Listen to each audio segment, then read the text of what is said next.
இன்னைக்கு காலையிலே ஒரு 6:30 மணி போல் இருக்கும் கிச்சனுக்குள்ளே வரும்போதே.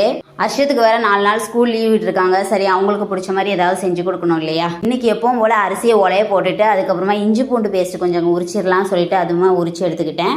நேற்று நைட்டே ராஜ்மா ஊற போட்டிருந்தேன். சரி, இன்னைக்கு ராஜ்மா கிரேவி வச்சிடலாம் சொல்லிட்டு முதல்ல அதை குக்கரில் சேர்த்துட்டு உப்பு போட்டுட்டு ஒரு 5 விசில் வச்சு எடுத்துக்கலாம். சூப்பராக அது வெந்து வந்துடும். இப்போ கிரேவி வைக்க ஸ்டார்ட் பண்ணிடலாம். ஒரு பேனில் கொஞ்சமாக ஆயில் சேர்த்துட்டு சீரகம் பொரிஞ்சதும் வெங்காயம் சேர்த்து நல்லா வதக்கி எடுத்துக்கிறேன். கூடவே இஞ்சி பூண்டு பேஸ்ட் சேர்த்து வதக்கிட்டு மல்லித்தூள், மிளகாத்தூள், ஜீரகத்தூள், கரம் மசாலா தூள், மஞ்சள் பொடி சேர்த்து நல்லா வதக்கி எடுத்துக்கலாம்.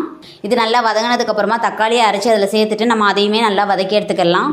பச்சை வாசனை போகிற வரைக்கும் சேர்த்து நல்லா வதக்கிட்டு வேக வச்சு எடுத்துக்கிட்டு ராஜ்மாவை அதில் சேர்த்துட்டு கொஞ்சமாக நான் உப்பு சேர்த்துருக்கேன். ஏன்னா ஏற்கனவே நம்ம வேக வைக்கும் போதே கொஞ்சம் உப்பு சேர்த்துருப்போம் இல்லையா. ஸோ உப்பு பார்த்து சேர்த்துக்கலாம். அதுக்கப்புறமா ஒரு 10 நிமிஷம் மூடி போட்டு வேக வச்சு எடுத்துக்கலாம். எண்ணெய் பிரிஞ்சு வந்ததுக்கப்புறமா ஃபைனலாக கசூரி மெத்தியை லைட்டாக தூவிருக்கேன். சைட் பை சைடாக தோசையும் போட்டு எடுத்தாச்சு. நாளைக்கு இன்னொரு விலாகில் பார்க்கலாங்க. பாய்.